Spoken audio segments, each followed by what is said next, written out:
Okay, Rick the Rum Runner with you, and we are here standing in front of St. George Spirits, made in Alameda, California, and you are? Andy Furman.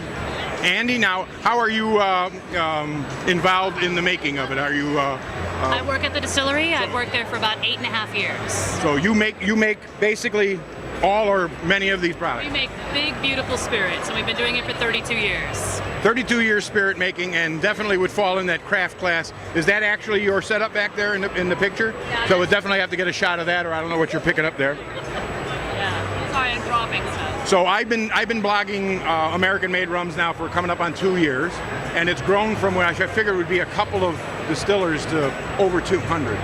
So now you've been in the business how long? For 32 years. So this has got to be one of the older. Now, have you made rum that whole time? We have not made rum that whole time. We started in '82 making eau de vie, and in particular, pear eau de vie is our signature, our foundation spirit. Yeah. So rum. When did rum come online? Do you know? We started making rum about 7 years ago. So you're still probably one of the pioneers with making a craft rum in the United States. Absolutely. And with this, it's a very true agricole rum.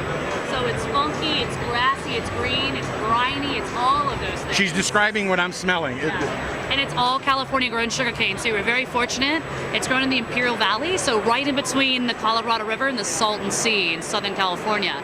So it's a very interesting microclimate there, and this green cane thrives, and it's so expressive. We'll have folks put their... The green cane is very grassy. Absolutely. It really is a floral drink.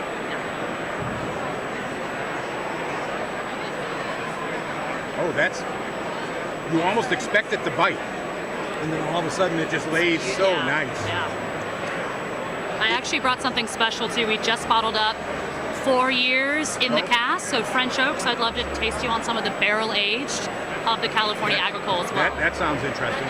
Now is this aged or is this? It's completely unaged. What you have in your glass right now, completely unaged.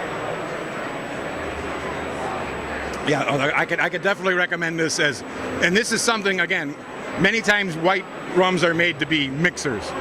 You don't have, well, you're more than welcome to, but you don't have to mix this. This stands up on its own. Yeah, it is so, again, intense, beautiful. Can be used in cocktails as well, because you'll just elevate that cocktail. Even a bar spoon of our agricole rum is insane, because again, those aromatics are full frontal, for lack of a better way to put it.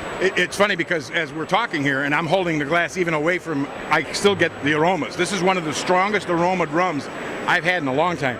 So now we have an aged, you're saying? Tell me a little bit more. So it's literally the same California agricole that we put into French oak, and it was laid to rest 4 years in French oak.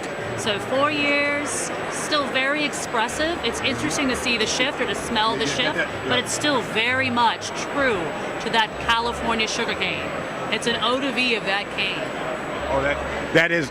Now, as good as that was, I got to say that's a big improvement. It's got a bit of woodiness, and I'm not a big fan of woodiness, but I noticed in rums, wood is treated different in rum than in a lot of other spirits, certainly from wine. And I really have gotten to like the taste of woodiness in rum, but this has got such a nice. Were these new barrels? No, used French. So they were wine? For the most part. Because it's got that smoothness. It's very, very good. Very good. 2 excellent rums here from California, and we just discovered them today, so you're going to get to see them on my blog very soon. Thank you very much for your time. Enjoy the rest of the tasting.